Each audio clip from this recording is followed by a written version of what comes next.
नमस्कार। इस दिल से के एपिसोड में हम चर्चा करेंगे एक ऐसे विशेष इशू की जो हमें लगता है कि अगर जर्नलिज्म का यही हाल रहा तो लोकतंत्र को भी खतरा है।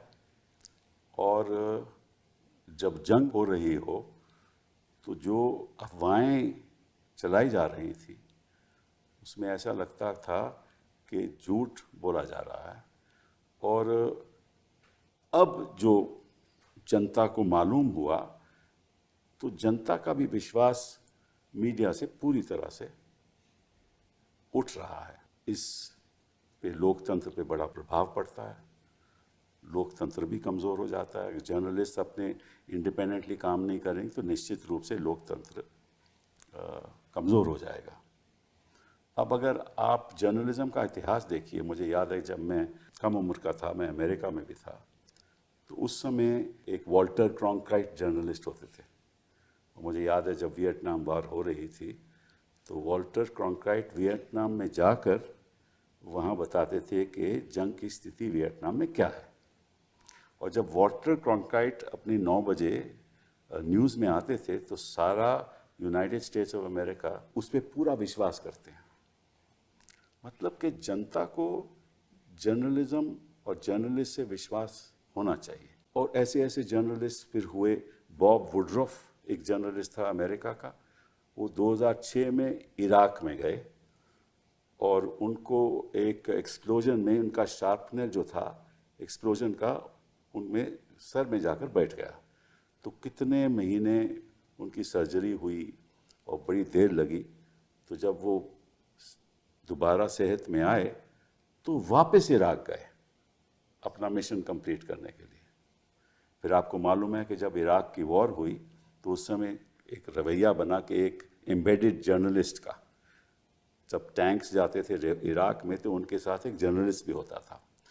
इसके पीछे मकसद क्या है? मकसद यही है ना कि जंग के समय में आप जो असली स्थिति है, जो हो रही है, उसके बारे में आप देश की जनता को बताएंगे। और जर्नलिस्ट अपने आप को इस स्थिति में डाल लेता था कि उनकी हत्या भी हो सकती है, और ऐसा हत्या हुई। आपको मालूम है कि तालिबान ने दानिश सिद्दीकी को कत्ल कर दिया। और इसी एम्बेडेड जर्नलिस्ट की वजह से इराक में कई इराकी जर्नलिस्ट की मौत हुई। तो जर्नलिज्म वो जर्नलिज्म है जो स्थिति दिखाकर ये विश्वास पैदा करता है कि जो वो कह रहे हैं वो सच है।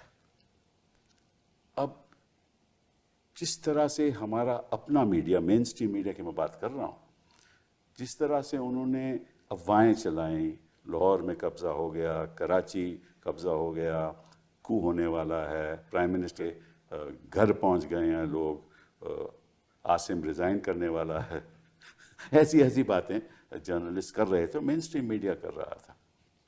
और ये जो खबरें हैं ये सरकार की तरफ से नहीं आ रही थी। मिनिस्ट्री ऑफ इंफॉर्मेशन ब्रॉडकास्टिंग की खबर नहीं दे रहा था, ये खुद चला रहे थे। क्यों, कैसे, इसकी वजह क्या थी और इसका नतीजा क्या होगा, इसके बारे में हम चर्चा करेंगे। हमारे साथ 3 ऐसे लोग हैं जो मीडिया से पूरी तरह से जुड़े हुए हैं। 2 तो ऐसे हैं जो मीडिया में ही हैं और एक कांग्रेस पार्टी के मीडिया फेस है। जब जब वो अपना भाषण देते हैं, प्रेस कॉन्फ्रेंस करते हैं तो लोग उनको सुनते हैं। तो सबसे पहले तो मनीष जी, मैं आपका शुक्रगुजार हूँ कि आप यहाँ आए। और मनीष जी, आपको मालूम है कि 3 बार मेंबर ऑफ पार्लियामेंट रहे, और फिर उसके बाद आपको मालूम है, सभी को मालूम है कि 2012 से 2014 तक आप मंत्री रहे। और जब जब मैं अखबार पढ़ता हूँ और मनीष जी का article national security, foreign policy पे आता है तो बड़े गौर से मैं पढ़ता हूँ। बहुत बहुत धन्यवाद for you for coming here to this program. Seema ji, 30 साल आपका लगाव रहा है जर्नलिज्म से, पहले इंडियन एक्सप्रेस, BBC, और फिर 2023 में आप वायर में की संभाल रही हैं वायर को। आपने कुछ किताबें भी को ऑथर की हैं। बहुत बहुत धन्यवाद आपका आने का। हरतोष जी, आपके बारे में कम कहना बेहतर है। नहीं, एक बड़ी इंटरेस्टिंग बात यह है कि आप मैकेनिकल इंजीनियर की डिग्री आपने बिट्स पिलानी से ली और उसके बाद आपने masters in mathematics from the current institute of mathematical sciences in New York, तो उसके बाद आप जर्नलिज्म में आए। शुरुआत में you work with Indian express और फिर उसके बाद आप लिखते रहे इंडिया टुडे, हिंदू में, तहलका में, फिर आपने Caravan as political editor join किया 2014 में और आपको एक अवार्ड भी मिला, Mook Nayak journalism award in 2021, named after doctor B.R. Ambedkar. And then of course Caravan itself, जहां आप अभी भी संभाल रहे हैं, 2023 में it receive the Shorenstein journalism award and you've also written some interesting books. Manish ji, how do you see the role of the media in the conflict that took place? Kapil ji, first of all, thank you very much for inviting me to this very calm and informative show that you put out. The problem with the Indian media is institutional, going back to the very inception of our republic. The biggest tragedy of Indian democracy has been that we have not been able to create independent media houses. पहले थोड़ा सा पहले ये सबसे बड़ी त्रासदी रही है कि हम लोग या भारत का जो लोकतंत्र है वो इंडिपेंडेंट और ऐसे मीडिया हाउसेस जिनके कोई और बिजनेस ना हो उसको क्रिएट नहीं कर पाए। उसके साथ साथ अगर आप पर्टिकुलरली ये जो चलचित्र का मीडिया है, टेलीविजन, इसकी बात करिए कि इसके कोई रेवेन्यू मॉडल्स ही नहीं है। आपके 850 या 900 पत्नी कितने चैनल हैं आजकल, एक समय 902 हुआ करते थे, इतने चैनल्स की स्पेस ही नहीं है और ये सारे डिपेंड करते हैं एडवर्टाइजिंग के ऊपर। 25-30 हजार करोड़ की एडवर्टाइजिंग पाए ये सारे लोग और प्रिंट मीडिया शेयर करता है और उसको वो बढ़ती कैसे है? वो बढ़ती है आपके टीआरपी से। टीआरपीज को मेजर करने का जो इंडिसेस है वो पूरी तरह से ही ओपेक और फ्लॉड है। तो ये जो तो आप तो मंत्री रहे, मैं वही कह रहा हूँ सर, इसलिए मैं कह रहा हूँ कि ये जो डॉग ईट डॉग मीडिया है इसका बेसिक कारण ये है कि रेवेन्यू मॉडल्स ही नहीं है और जब इनको मौका मिलता है कि हम ज्यादा आईबॉल्स ग्रैब करें तो this competitive irresponsibility reaches an absurd level totally and that is what you saw itself playing itself out during this conflict. जैसे आप कह रहे थे, it is not as if government was feeding them this news, right? It is this competitive irresponsibility to try and get as many eyeballs as possible in order to ensure that you get a larger pie of the advertising revenue, because subscription is almost non-existent. ये जब तक आप revenue models नहीं ठीक करेंगे तो तब तक जो इंस्टीट्यूशनल इररिस्पॉन्सिबिलिटी है आप उससे निपट नहीं पाएंगे। बाकी जो एक पर्सनल इररिस्पॉन्सिबिलिटी आ गई है वो उसके बारे में सीमा जी और हरतोष जी बेहतर बता पाएंगे। नहीं, बट एक चीज़ आपसे मैं पूछना चाहता हूँ कि ठीक है, हम आपकी बात मान लेते हैं कि मीडिया स्वतंत्र नहीं है, इंडिपेंडेंट नहीं है, लेकिन तब और आज में कुछ अंतर भी है। मतलब कि हालांकि मीडिया इंडिपेंडेंट न हो लेकिन तब की जो रिपोर्टिंग थी उसमें थोड़ी बहुत रिस्पॉन्सिबिलिटी के साथ रिपोर्टिंग होती थी, ऐसी इररिस्पॉन्सिबल रिपोर्टिंग नहीं होती थी। जिस तरह से देखिए, ऐसा कोई नहीं कहता था जंग के time ABP news, Aaj Tak, news 18, Zee news aired footage from 2023 Gaza air strikes misrepresenting it as operation Sindoor visuals. लेकिन ऐसे तो कभी हमने नहीं देखा, तो हम पहली बार देख रहे हैं। तो कपिल जी, इसी लड़ाई बहुत देर के बाद हुई है, 1999 के बाद। नहीं, 1971 में नहीं, मैं 1999 की बात कर रहा हूँ क्योंकि रिसेंट सबसे ज्यादा वो था।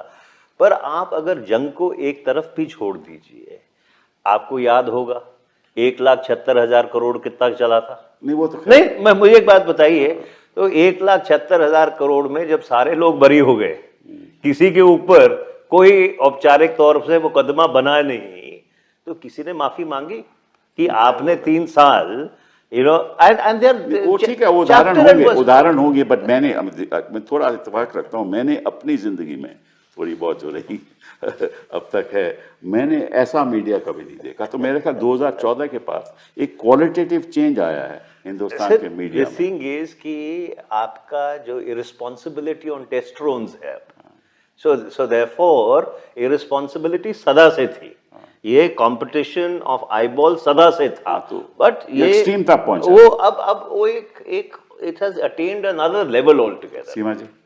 So I agree with what Manish is saying, and he's absolutely right that some things are embedded in the way Indian media came out, whether it was a colonial hangover in terms of the laws we had, or the whole framework of censorship, the Press Act, newsprint being government controlled, etc., and all that, and the ownership patterns where you had mining, you had real estate companies, and you had on the side. I think there's been a big switch that happens in 2014, in large parts to the media's own ineptness too, but a lot of the weaknesses ended up being mechanized by a party, by a ruling regime which had super control.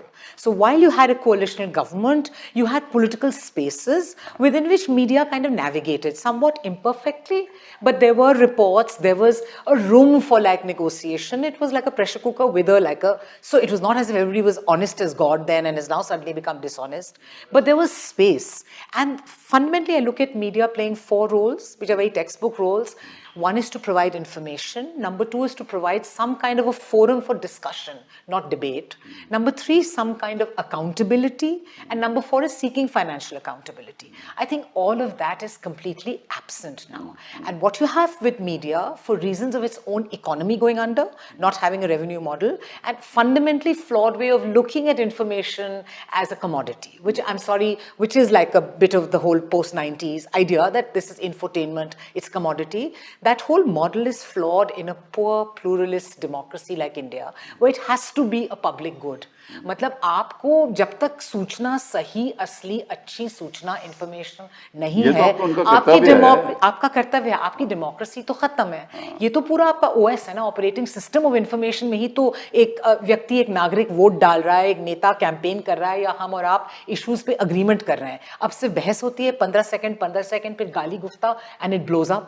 तो media has completely abdicated its role. A small example also, I'm sorry we're digressing from your war thingy, so this was waiting to come. This is 11 years down this road. Look at the rupee devaluation. What happens in 2013, the kind of things that were going on then to now, where it's even buried on page 8 and page 11 of the pink newspapers. So there's no information. But वो देखिए सीमा जी, the fact is कि जो political system ढांचा है हिंदुस्तान का, political ढांचा है, वो 2014 से बदल गया है। And which has deeply impacted media, and media has in turn, as you said on testosterone, it has further kind of turbocharge that. So I think we're living in a very dangerous scene, and if that night just before the ceasefire is any indication, if that media is what is providing the information available, which is preparing the public mood, which is creating a bloodlust, which is warmongering, which is dehumanizing people of all, whether internally or outside, and giving rampant misinformation, this is coming back now to bite even the ruling establishment. Because the ruling establishment is seen as one with these reporters, with these bunch of journalists who make a case that to be oppositional is wrong. So, you have a problem with the roads, then you ask questions of RJD in Tamil Nadu, or I don't know, so it's a completely harebrained way of viewing your own role as accountability. But now, because they're seen as so closely linked with the ruling party, this has hurt the Indian institutional official narrative on the war.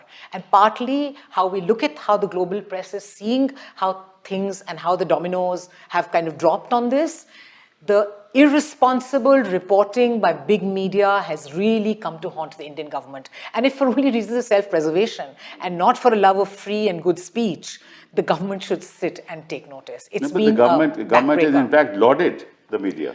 Well, I think they like to double down when pushed, really. That's their kind of political instinct. But this is going to come and haunt them for a long time to come if they're going to continue to allow missiles and drones are still raining on Doordarshan, on state media, on others. So I think we're at a very dangerous moment if a country of 1.4 billion, which has said that it's entered into an agreement/ceasefire, is now continuously being kept up and it's being amped. Because while it's all very well to make memes on the media and laugh about it, essentially that's the go-to place for a large part of there are 200 million television sets, people are watching it. You know, even if a lot of the elite say that we've checked out of TV news, but a lot of people are देख रहे हैं भाई लोग, और हम भी तो देख ही रहे हैं ना, हम लोग ये चर्चा कर रहे हैं आज because it matters. और इसमें सिर्फ मुझे लगता है टीवी भी नहीं, अखबार have also displayed an immense love for one-sided propaganda, which goes see, wars are a bad time for journalism as well. Embedded news, you do tend to be nationalistic as it were, it's seen as an act against the country. वो तो होता है, but अभी तो इसमें taken to some other level है। आप कहोगे भाई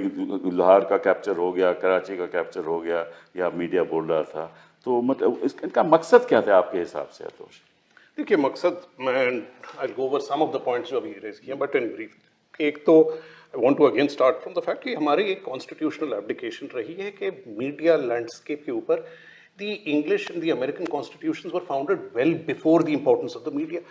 People like Ambedkar and Nehru knew the power of the media. Ambedkar was a student of John Dewey. Of all people, he should have known what media should.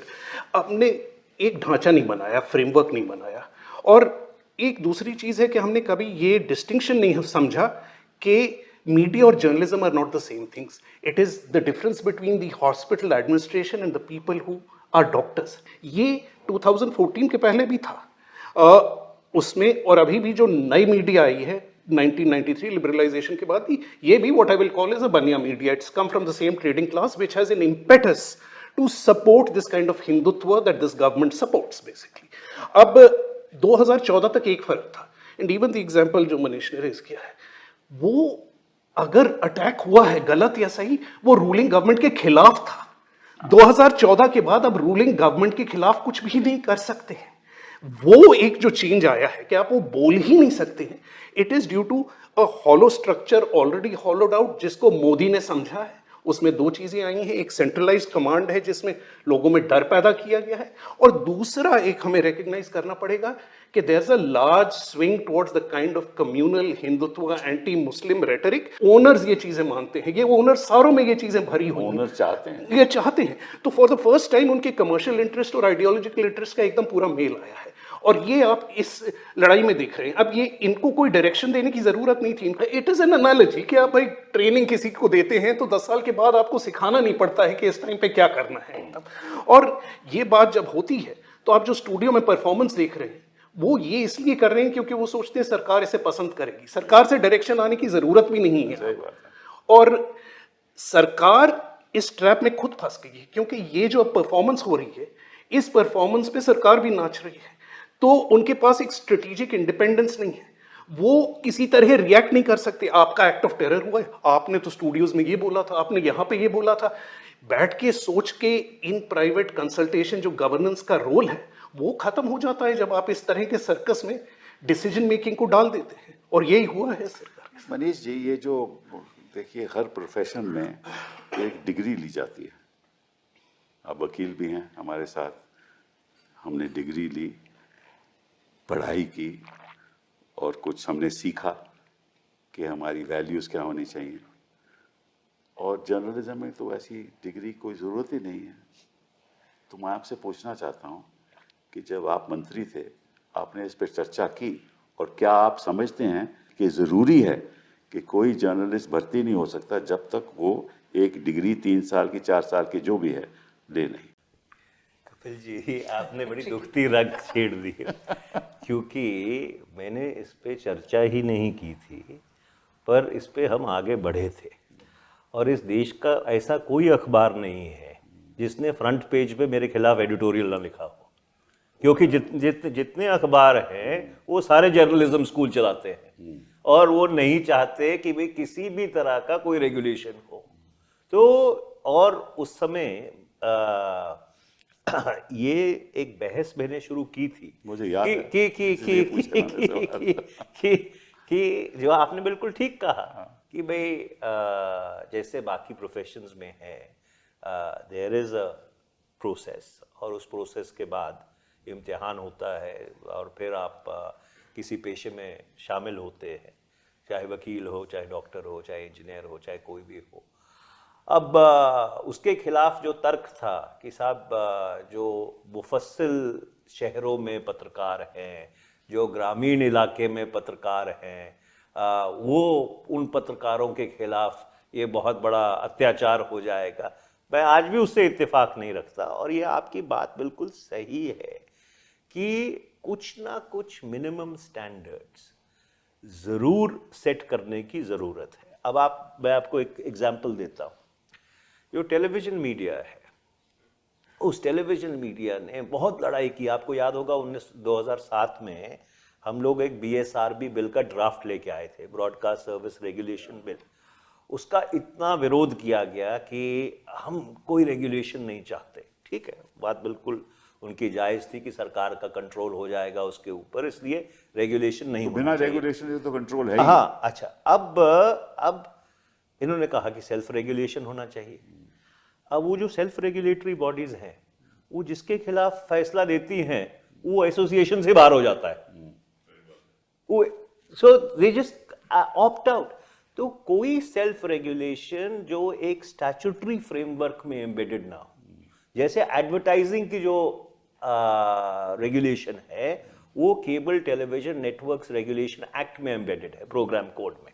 ASCII को जो अख्तियार हैं वो कानून से मिलते हैं। तो इसलिए इसके बारे में कुछ ना कुछ बहुत गंभीरता से सोचना पड़ेगा। पर उसके साथ मैं एक बात कपिल जी जरूर कहूँगा, देखिए वही लोग हैं, वही ब्रॉडली मीडिया का स्ट्रक्चर है।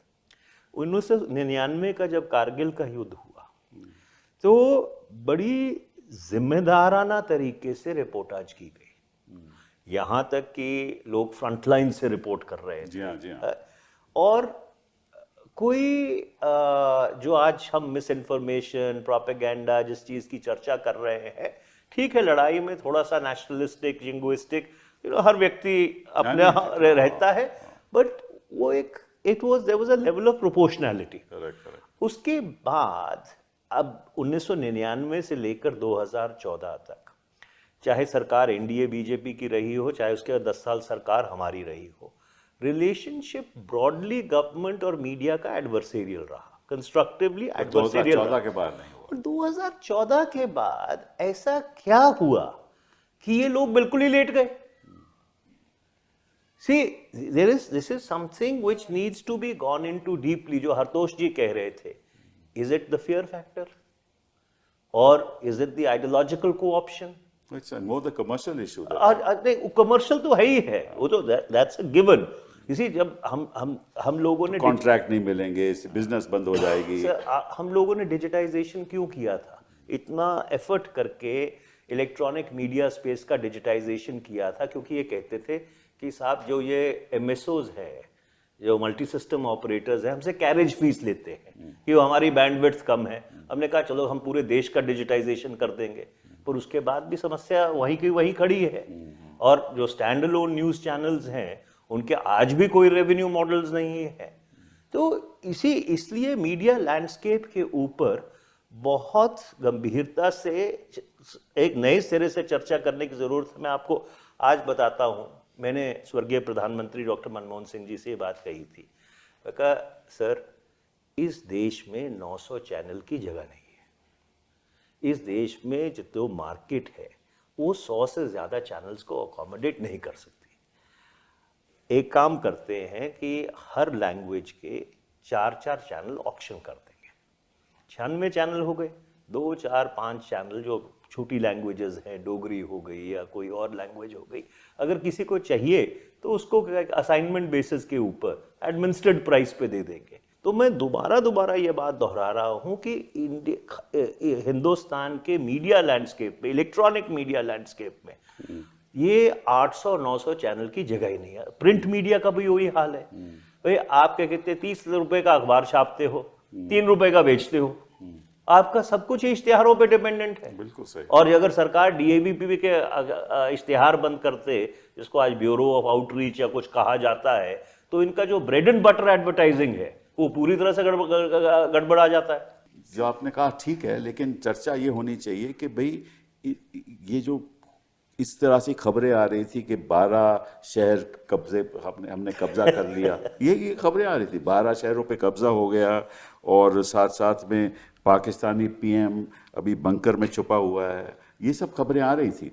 देखिए, जब हम एम्बेडेड जर्नलिज्म की बात करते हैं या रियल जर्नलिज्म की बात करते हैं, तो जो इन सीटू सिचुएशन है वो जनता तक पहुंचनी चाहिए। लेकिन जो आज का जो वॉरफेयर है, जो कॉन्फ्लिक्ट है, उसमें आप कोई टैंक तो भेज नहीं रहे, आर्मी तो जा नहीं रही, तो बॉर्डर तो क्रॉस नहीं हो रहा, ये सारा अपनी तरफ से हो रहा है, वो अपनी तरफ से कर रहे हैं, ठीक है ना। तो देयरफॉर सच्चाई तो कभी आपको पता ही नहीं चल सकती। जब आपको सच्चाई पता नहीं चल सकती तो फिर ऐसे काम आप क्यों करते हो? ये मैं आपसे पूछना चाहता हूँ कि नेचर ऑफ वॉरफेयर ऑल्सो बदल गया है। श्योर, लेकिन उसमें फिर nature of technology available to journalist भी बदला है, so they have to jolly well adapt और they should leave the kitchen. मतलब भाई ये तो नहीं कह सकते कि हमको पता ही नहीं है इसलिए हम झूठ फैला रहे हैं।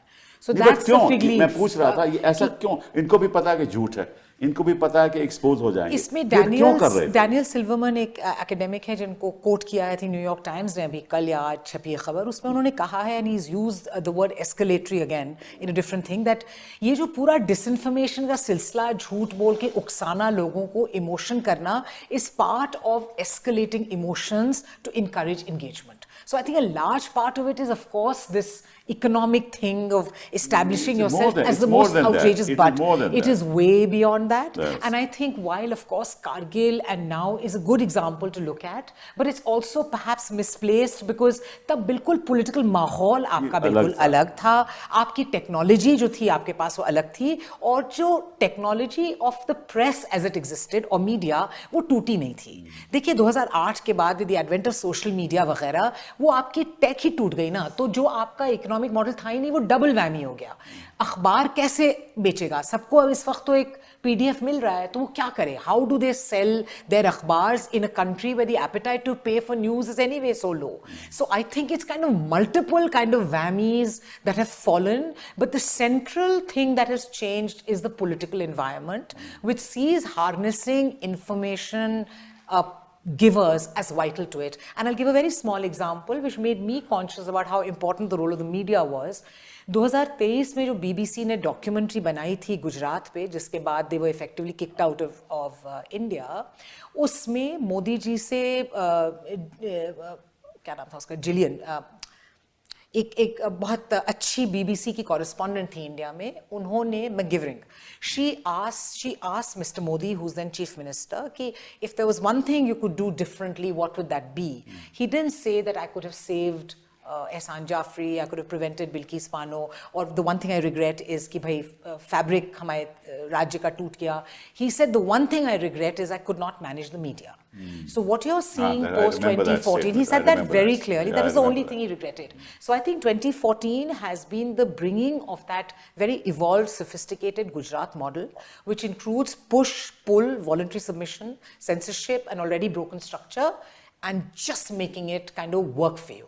And added to that, and I think that's like the elephant in the room, is the lack of respect to the press that is given by this government. It believes in what it calls direct samvad. There'll be these kind of emperor-like kind of proclamations to the people, as it were. There is no press conference. There's no briefing.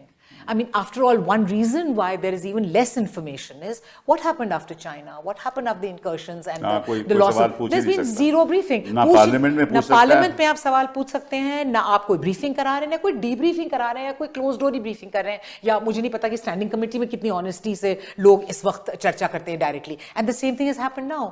सो आपको लगता है उस वक्त that is great, I am on top of this. पहली बार आज़ाद हिंदुस्तान में प्रधानमंत्री ने 11 साल में एक प्रेस कॉन्फ्रेंस भी नहीं की है. हम उस स्टेज पर आ गए हैं when that, and actually these things help governments to have an adversarial kind of a look, feedback. हाँ भाई, और कोविड में शायद हमारा पहला देश था जिसमें किसी भी इलेक्टेड ऑफिशियल ने कभी वो मुखातिब नहीं हुआ लोगों से, उन्होंने ब्यूरोक्रेट्स को अपने कि बेटा तू प्रेस कॉन्फ्रेंस ले, कोई आके नहीं बोला जब गंगा में इतनी बुरी हालत थी, जब लाशें थी वहां पे, कितनी चीजें थी.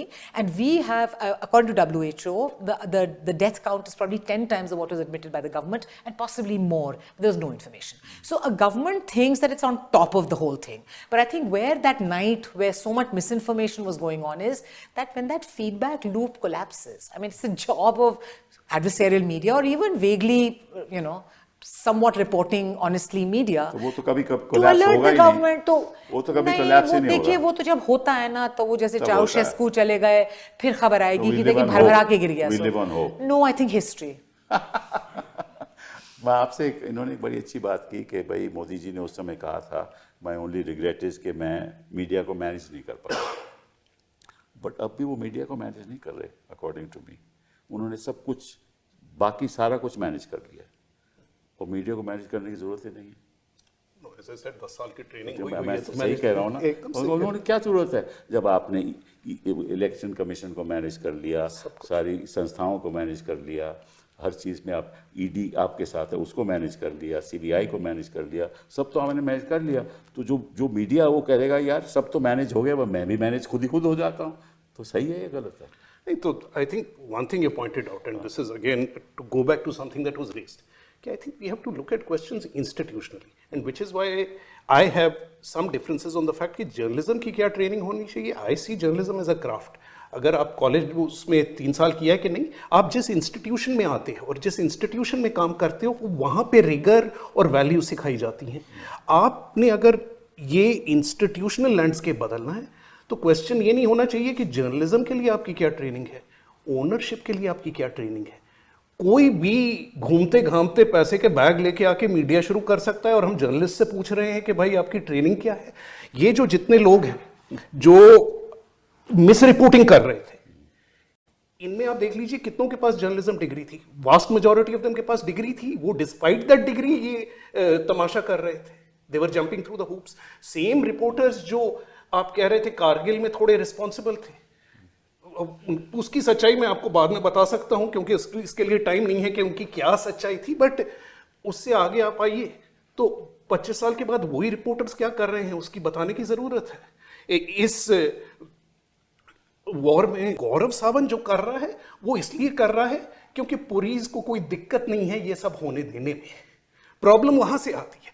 और आप ये चीजों पे कंट्रोल, एक लैंडस्केप नहीं क्रिएट कर सकते, एक legislation of ownership and responsibility नहीं कर सकते. इंस्टीट्यूशन बिल्डिंग जो इलेक्शन कमीशन के लिए भी जरूरी है वो मीडिया लैंडस्केप के लिए भी जरूरी है. उसके बिना कोई सोल्यूशन नहीं आएंगे आपके पास. तो क्या फिर अकाउंटेबिलिटी तो हो ही नहीं सकती? अब कैसे अकाउंटेबल रहेंगे? देखिए, क्योंकि आपके मापदंड होंगे ministry of information and broadcasting कि किस किस्म की खबर जा सकती है मापदंड, गाइडलाइंस हैं. तो वो तो सारा उल्लंघन है गाइडलाइंस का. तो उसकी अकाउंटेबिलिटी कैसे हो? देखिए, एक चीज मैं इस पे आता हूँ. एक चीज जो और बदल गई है कि कंप्लीटली मीडिया लैंडस्केप भी परिवर्तित हो गया.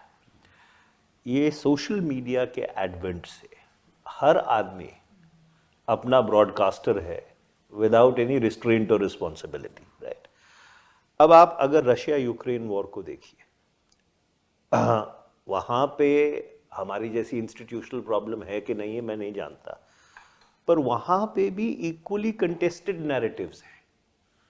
यूक्रेन के अंदर जो जिस किस्म की खबर जाती है वो यूक्रेन की गवर्नमेंट बहुत टाइटली कंट्रोल करती है.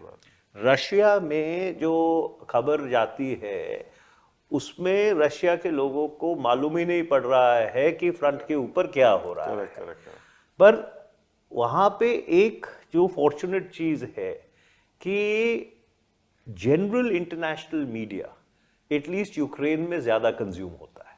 तो आपके जो बाकी यूरोपियन आउटलेट्स हैं, आप जो उनके नेबरिंग कंट्रीज हैं, उनकी रिपोर्टाज है, it filters in. Right. Russia में वो भी नहीं होता है.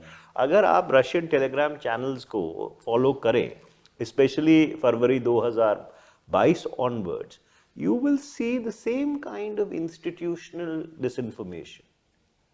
वो ठीक है, लेकिन वो वहाँ ये नहीं होता कि ज़ेलेंस्की का कब्जा हो गया या वो बंकर में बैठा है, वो वहाँ वो भी नहीं होता। But you see, the degrees, no, degrees can vary.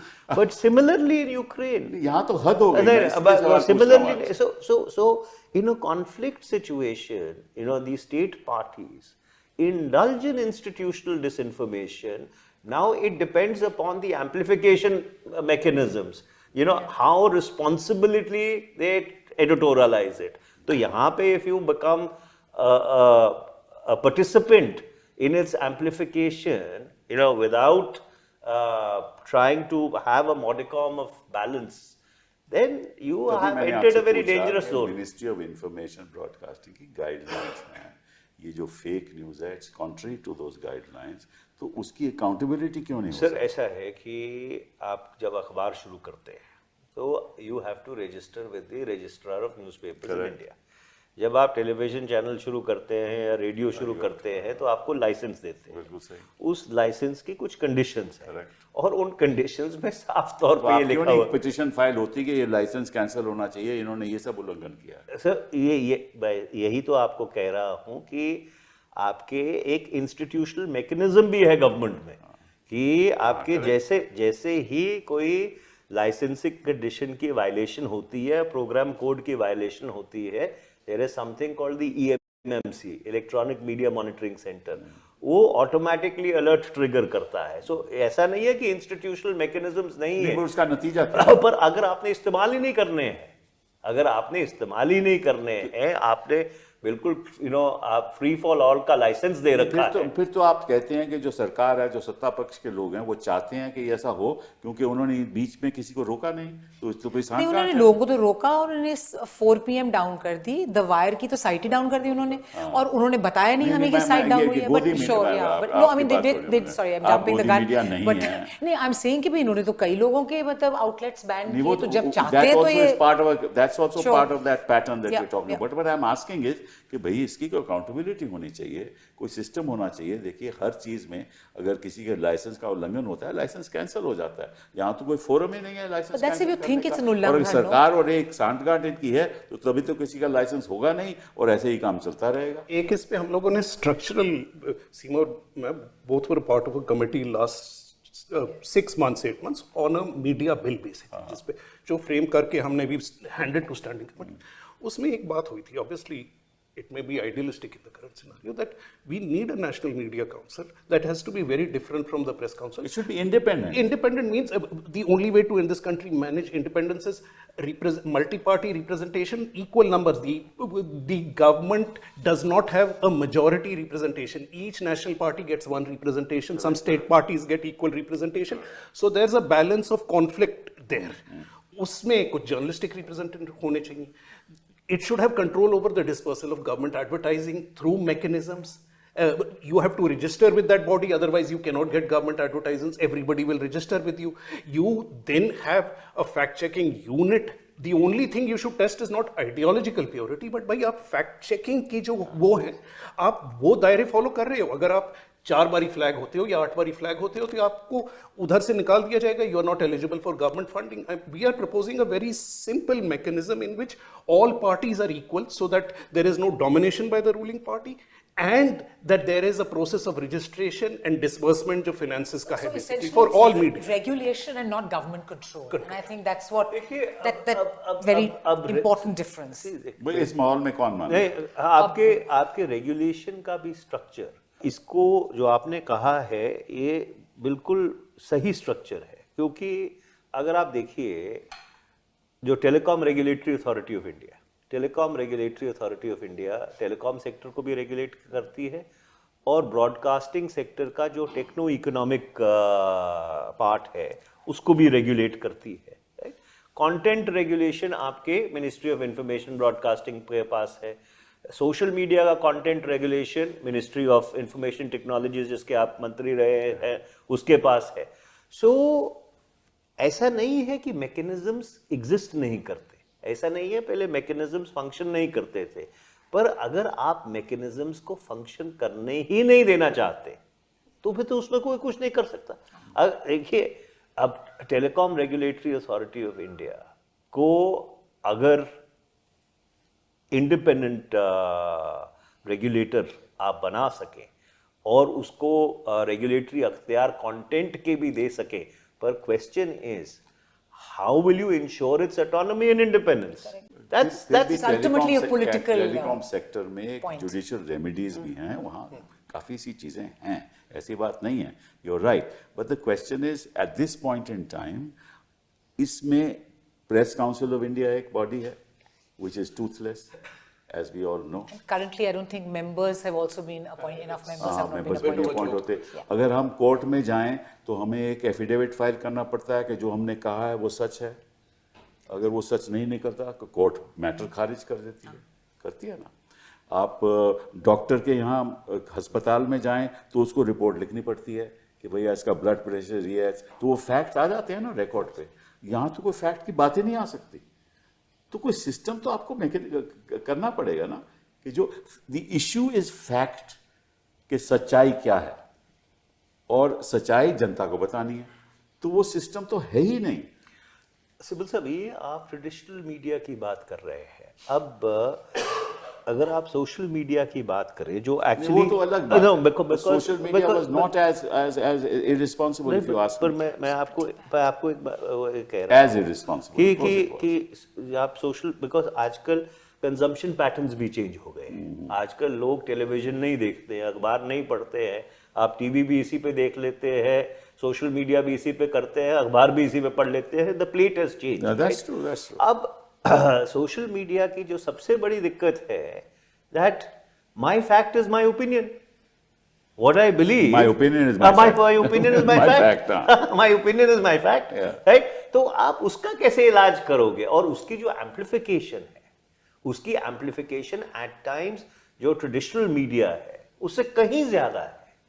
क्योंकि आपके चैनल या आपके अखबार ना तो बाहर देखे जाते हैं ना पढ़े जाते हैं, पर जो सोशल मीडिया का प्रोलिफरेशन है वो एक देखिए, वायरलिटी। मैं आपसे सवाल पूछता हूं कि भाई प्रिंट मीडिया में आप लिखित रूप में कोई बात रखते हैं, वहाँ बताएंगे इस दिन ऐसा हुआ वैसा हुआ, बोलते हैं ना। प्रिंट मीडिया में वो चेक भी हो सकता है, राइट?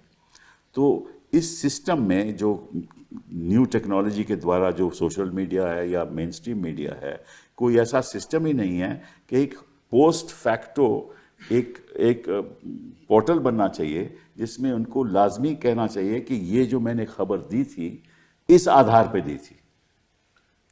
ये भी तो हो सकता है ना। चलिए छोड़िए, आप रेगुलेट मत कीजिए, लेकिन ये आपको लाजमी है कहना, जैसे कोर्ट में एफिडेविट फाइल करना पड़ता है कि भाई आपने ये खबर चलाई, किस आधार पे चलाई, तो आपके एक it's part of your responsibility, आप पोर्टल में हम आ जाके बताइए कि इस वजह से मैंने खबर चलाई।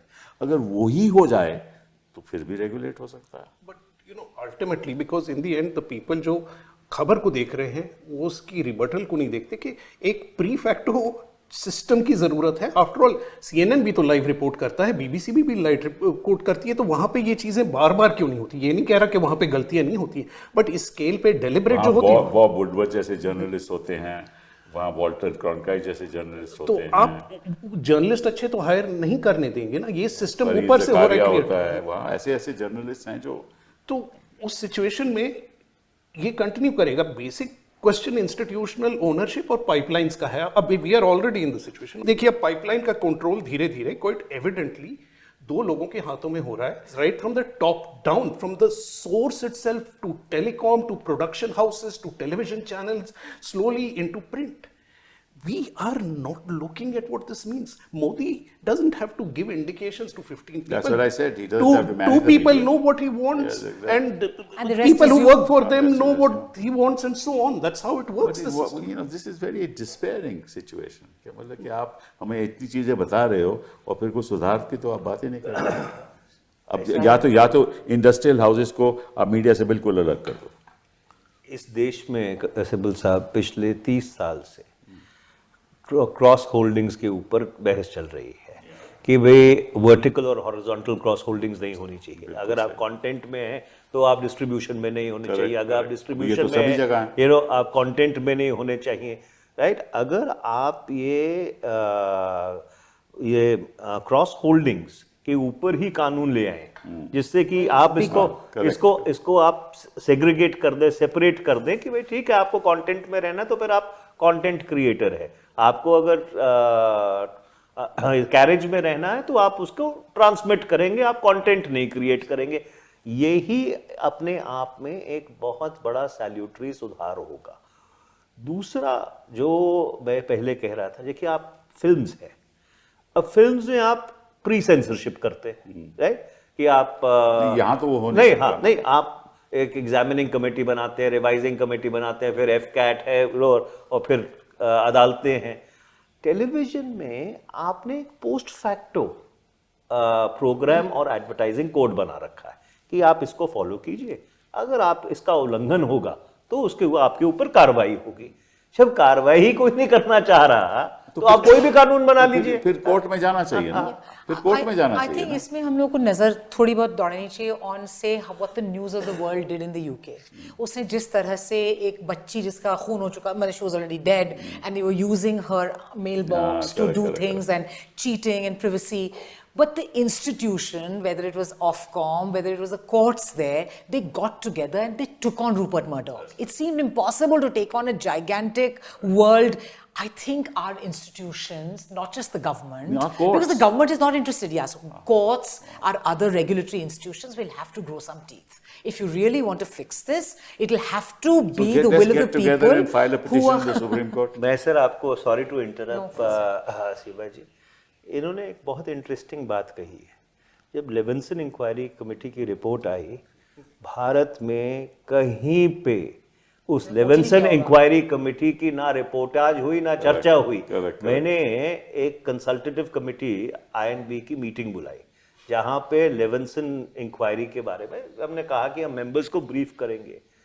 सिब्बल साहब, the push back from the media houses was so huge कि आपने मीटिंग कैसे बुला ली, आपने लेविंसन इंक्वायरी के ऊपर ब्रीफ करने के लिए किस तरह से इस चीज को आगे बढ़ाया। Anyway we did it, but the point I am trying to make is कि outside that one formal thing that we did, in the entire media landscape there was absolutely zilch discussion about the takeaways or the correctives of the Levinson report, because you're not interested in correcting it. See, it's a model which is working for everybody who's a stakeholder at the moment. Media has become a political arm of the government. Well, there's also something. And there's interest in it.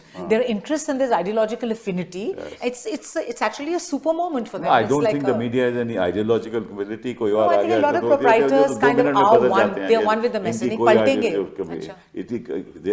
they have affinity with their own, Interests. making money every day. That's But what that it is. ideological affinity was visible from 2012 to 2014 also, when there was somebody else in power. तो एक ये right wing Hindutva affiliation तो है a larger sympathy में.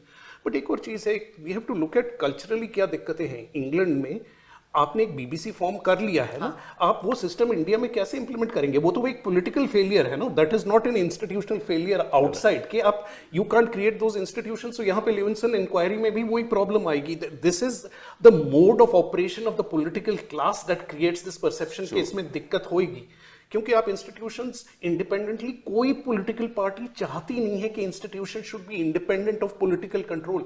ये तो everybody is waiting कि जब हमारी बारी आएगी तो हम क्या करेंगे। आप ये बाकी स्टेट्स देख लीजिए जहां पे ऑपोजिशन पावर में है, वहां पे क्या हो रहा है। See, we reached the stage, I mean that was a perfect example. The Wire screened a movie, Dibakar Banerjee's movie that had been made for Netflix.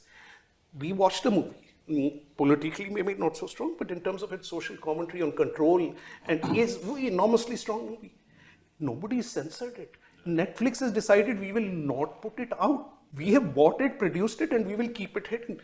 This is where we have reached in terms of what kind of control exists. इसमें the government doesn't have to say anything. But sir देखिए, institutional problem तो अभी भी ये तो शुरू से ही था। ये जो हरतोष जी बात कह रहे हैं कि जब तक पॉलिटिकल क्लास या पॉलिटिकल क्लास का इंस्टीट्यूशनली साइकी नहीं बदलेगा, that we need to allow institutions to flourish and function. Manish ji, we are living in a fool's paradise. No, ये कुछ नहीं होने वाला, मैं आपको सच्चाई बात बताता हूँ। हम बड़ी चर्चा यहाँ कर रहे हैं, कोई बदलाव नहीं आने वाला। When politics will change, this will change because it's a part of When it. politics will change, Seema ji, You know- वो तो भगवान ही जानता No, है, but, क्योंकि यहाँ तो Kapil मतलब जी, कि वो जो James Manner जब बोलते तक हैं- विकसित भारत बन जाएगा तब तो पॉलिटिक्स कैसे चेंज होगा? नहीं, देखिए, अभी वो- भी देखो विकसित भारत है हर जगह पे, वैदिक हम खेम है ना, कितनी उन्नति कर रहे हैं, मतलब कि भुखमरी खत्म हो गई, गरीबी खत्म हो गई, हिंदुस्तान का हम विश्व गुरु हैं, हम सारी दुनिया हमें मतलब कि जहां हम जाते हैं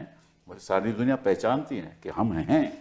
हाँ? तो ये तो है हिंदुस्तान के। सिब्बल साहब, जो सबसे डेंजरस बात वो ही है कि अगर राजनीतिक परिवर्तन भी हो जाए तो ये प्रवृत्ति नहीं बदलेगी। उसका मैं कारण है, because the media has given a message to the political class that if you treat us in this manner, you know, we will behave. Absolutely. So therefore, ये पिछले 10 साल में इन्होंने सबसे बड़ा जो अपना नुकसान किया है कि इन्होंने एक संदेशा दे दिया है कि भाई अगर आप हमारे से